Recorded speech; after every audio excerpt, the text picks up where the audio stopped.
guys, welcome back to another video. Welcome to the channel. Welcome to Bogeys, Birdies, and Beyond.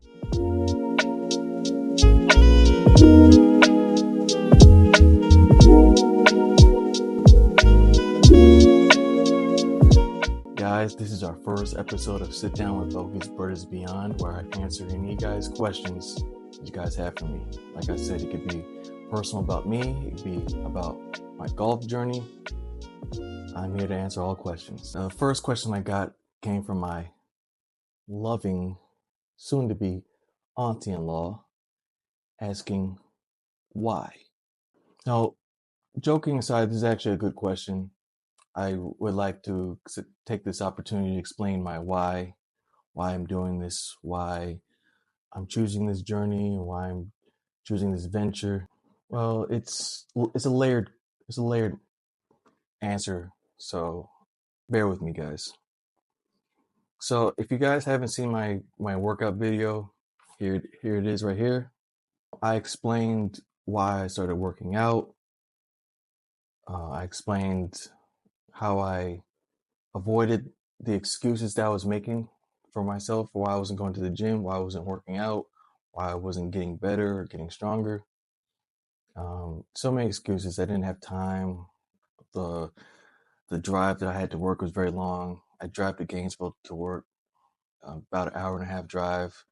I don't have time to go to the gym, or I have a family, I have a daughter, I have a soon-to-be wife, I have all these responsibilities. I keep giving myself excuses, making myself feel better about not going to the gym. And that's what they were, excuses. You don't have to go to the gym. You can work out with no weights. You can do body workouts. There's so many things you can do in order to get in shape, get better, get stronger, get faster. And I was blocking those opportunities because the only thing I was hearing were excuses. And I stopped making those excuses one day. I was getting ready for work. It's just either January, I think it was. I was getting ready for work early in the morning. Turned on the light. I looked at myself in the mirror. I did not like what I saw. It was like skinny but pudgy at the same time. I didn't like it. It was just the weirdest thing. I went back and thought about how I looked a few years ago, 5-10 years ago. I was like, I'm nowhere near the person I was during that time. That's the only reason that is because I kept making excuses. And from then on, I'm like, I'm done with the excuses. There's something I can do. There's always something I can do. So I made it a routine before I get up for work is to do 100 push-ups. So, I'll get up at 5 o'clock every morning, go in my living room, just bust out 100 push-ups. At the time, I couldn't do it all at once. So sometimes I'll do 50 and then, 10 or 20. I'll do different variations of push-ups too. Or just all that matters is that I got to 100 push-ups. So, and then it went from doing that, and then I already had a medicine ball. It's like, okay, I can do core workouts. So I got home. By the time I would do some core workouts, making sure that got stronger. And then it was like, okay, you know what? I looked at some golf workouts online. All I need is a couple kettlebells. So I went to Facebook Market, and I was like, oh man, I can't find kettlebells. And I stopped myself because it's like, you're about to make excuses. You can't find the specific kettlebell that you want. I wanted 2 35-pound kettlebells. I couldn't find those online, or I would make an inquiry, but they would sell it. So it's like, oh, I have opportunity to make excuses, but it's like, you know what? I got Amazon. Went on Amazon and got 2 kettlebells for 35 pounds. So I got that. It's like, okay, I want something heavier. Not just specifically golf workouts, but for more resistance training. So I found a 70-pound kettlebell on Facebook Market, and I didn't make excuses. I didn't give the opportunity to make excuses. I, messaged the guy, say, hey, how much willing to sell this kettlebell for? So dollars. I said, cool. I'll come down in 15 minutes. So went ahead, got that kettlebell. So I have a 70-pound kettlebell. So I have two 35-pound kettlebells. I have a 70-pound kettlebell. I have a 20-pound medicine ball and 15-pound dumbbells. That's all you really need for a home gym. With body workouts, you can do various golf workouts. There are. I can do resistance training, legs, shoulders, upper body, you name it. I can do it with the equipment that I have. So the excuses were running out. It was just action.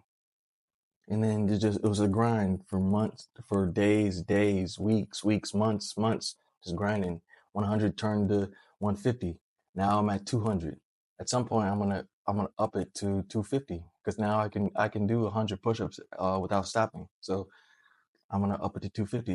It's just a continuous grind, continuous steps I'm taking in order to get to a certain level. But here's the thing: I haven't given myself a goal to reach. Here's why. If I give myself a goal to reach and I reach it, what happens then? I'm scrambling to think of something else. Let me think of, I want to get to, I guess, this amount of weight or this and this. So I don't give myself those goals because those goals make you stop. I just want to be driven by just straight discipline, just doing.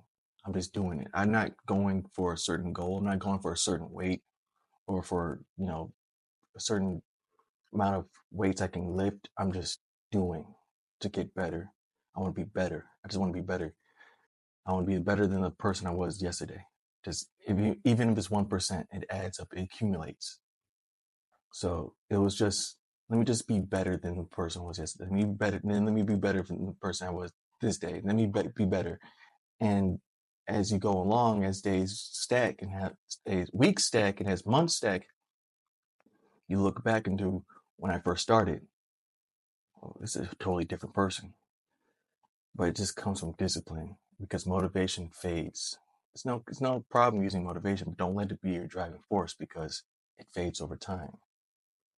What happens when the motivation is gone? What do you have left to lean on? You just gotta be disciplined. I'm not a morning person by any means. I hate waking up in the morning. I don't like core workouts. I don't like cardio. I don't like doing any of those things. I would love to just come home and just relax, drink a beer, and just watch golf all day and play video games. But it's about how do you figure out to doing the things that you hate to do? It becomes discipline. And for me, how I found discipline was that I thought about the things that I've accomplished. It's like you make a pact with yourself and you do it. That gives you confidence. So that time where I'm like, maybe I can just take a day off, or maybe I can just do this later, or maybe I can do it another time. No, why not do it now? You've done it before, Michael. You've done it before. So go ahead and do it. And that part of my brain where it tells me, hey, keep going, or, just do one more rep or do one more set. It starts becoming louder and louder because before that voice was in the trunk of my car and the excuses that I was making was in my passenger seat telling me like, nah, you can do it later. You can do it another time. You don't have time to do this. So you don't have to do it at all. Now, as time went along, as I kept going, kept doing that voice that tells me you can do it. Do one more set, do one more rep, do it now. Why wait? Go for 50 more. That voice became louder and it's becoming, now I feel like it's in the car. It's not in my passenger seat yet, but now it's in the car.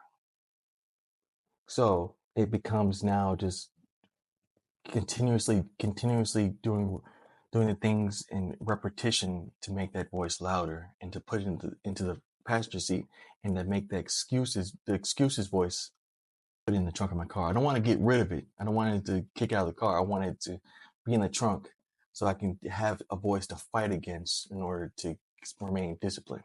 So that's the why I work as much as I do. I still feel like I can push more.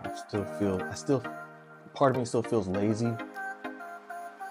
So it's just, I just gotta keep going. I just gotta keep doing. So that's the why I work out. That's the why I want to be better as a person and improve physically in order to improve mentally.